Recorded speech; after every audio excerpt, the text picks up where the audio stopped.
I was born in 1935 in a little town called Castle Shannon, Pennsylvania, south of Pittsburgh. 75 years ago, Captain Burton was about 10 years old. Life was different back then. Like nowadays, you see people picking up kids at school. When I was 6 years old, I walked home from school. I had to cross the parking lot. Then I had to go across the stepping stones on the creek, Sawmill Run Creek. Then I climbed a little hill, and I had to look right and left and then dart across Route 88. Then climb another hill, cross two sets of railroad tracks, and then walk about a mile through the woods to the house. And that's when I was 6 years old. Sister Valeria, she was the teacher in the 5th grade. But one day I turned in a piece of paper, and she looked at it and she said, "Ronald, your writing looks like Chinese chicken scratch." She said, "You will write better." That's all she said. I turned in a paper, she didn't like it, she whacked my knuckles with a ruler. But the 5th time she rapped my knuckles with the ruler, I said, "Sister Valeria, if you keep hitting my knuckles, how will I write better?" And she said, "Ronald, you're right." And I knew I'd made a mistake. She reached up and got me by the back of my head, bent me over her desk, and took a yardstick and whaled my bottom about 5 or 6 good times. In front of the whole class, I got spanked. Well, I went home and I told my mother how mortified I was. My mother spanked me for being a smart mouth to the teacher, and then made me sit down and practice penmanship. And my dad came home from work and he saw it, what was going on, and he asked, he says, "What's happening here? What's going on?" My mother told him, so I got another spanking for upsetting my mother. But I'll be 85 next month, and I get compliments on my penmanship, so I guess it worked.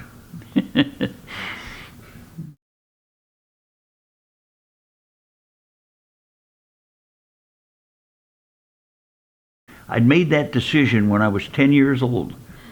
The war was just winding down. The Marines had landed on Iwo Jima, and I was sitting in the movie theater. We didn't have television. If you saw news that moved, you saw it in a movie theater. And I was watching a newsreel about the Marines landing on Iwo Jima, and they showed the flag raising, and they played the Marine Corps hymn in the background. And at that time, I made the decision to join the Marines. And on June the 9th of 1952, I graduated from high school. On June the 11th, I was sworn into the Marine Corps. On Friday, June the 13th, I arrived at Parris Island, South Carolina. And by Saturday, the 14th of June, I knew I'd made a grievous error. Seeing Marine training in a movie and being in it was a lot different.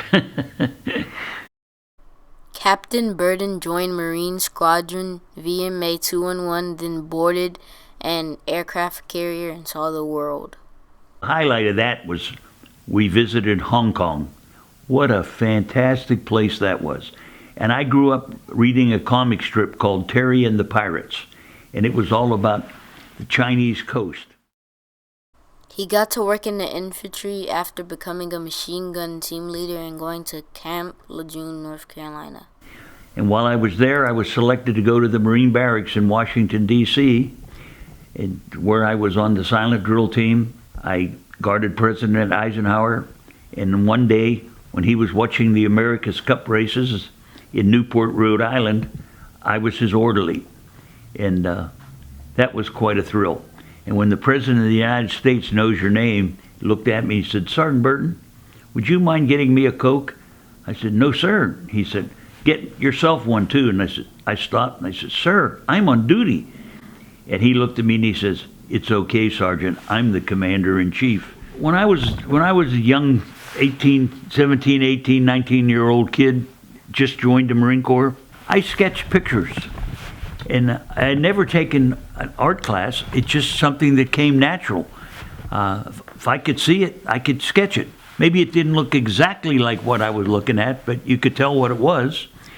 And I did a series of pictures, and the ones that I sent home to my mother, she saved, and I wound up with those, and I turned them over to the Marine Corps, the Camp Pendleton Museum. I am Faye Jonason. I work for Marine Corps Base Camp Pendleton, as the History and Museum Director. These drawings are important because they tell this young man's story, how it was to be in the Marine Corps during the Korean War.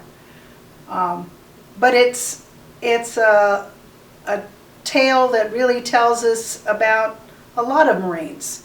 But he records it in such a way as that we can kind of get an insight into his life, into what it was like at that time. See, during my time in the Marine Corps, I sketched a lot of pictures. But usually when you sketch a picture, somebody will say, "Can I have that?" You don't draw the picture for yourself, so you give it to them. So I didn't have a lot of pictures, but the only ones I did have were from when I was very young, and I was sending them home to my mother, and she kept them. I think that it's nicer that those pictures are in the Camp Pendleton Museum than in the bottom of my drawer. They might do somebody some good. Because if I may say so myself, they were pretty good. It's important to the collection because it gives us a timepiece. Because now Marines don't wear the same uniforms they wore then. They don't do things quite the same way. We have mess halls. Well, when they went to mess hall back then, they actually washed their dishes by stringing them all together on their shoelace, I think, and dipping it into soapy, hot, boiling water and walking on and letting the next guy do the same. And he pictures that in his drawings. Next, he transferred to Camp Pendleton in 1959, subsequently becoming a drill instructor. He was promoted to second lieutenant and sent to the Vietnam War, where he became a rifle platoon commander. What I enjoyed most about the Vietnam conflict was watching how resilient young men are. I was a 31-year-old lieutenant. I was an old man. They were 18, 19, and 20 years old. Nothing. There was nothing they couldn't do. They were remarkable young men. In 1970, he got back home and retired 4 years later. Came back to Camp Pendleton, and while I was here, I met my future wife in 1974. After 22 years of service, I retired. But I had a wife and 4 kids at home. The job that gave me the most pleasure was being a dad.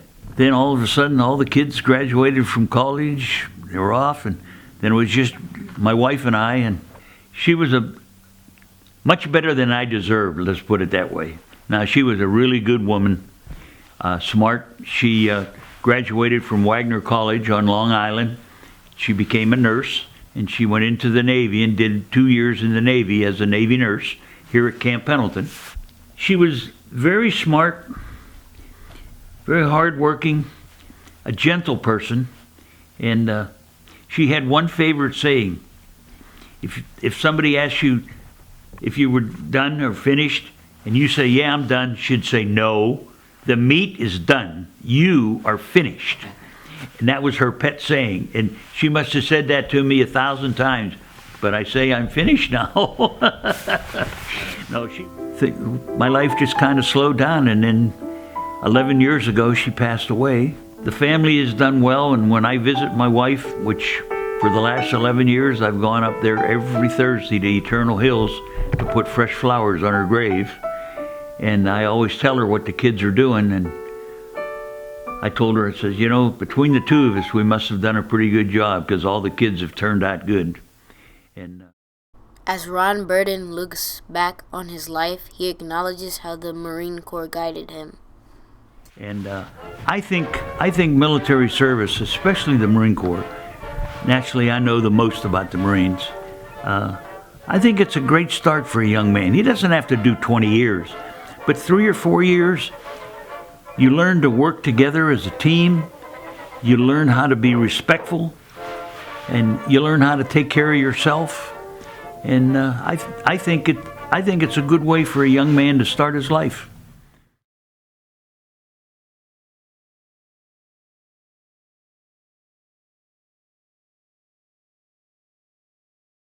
And the best advice I can give you, keep your eyes and your ears open and your mouth shut, and you'll do fine.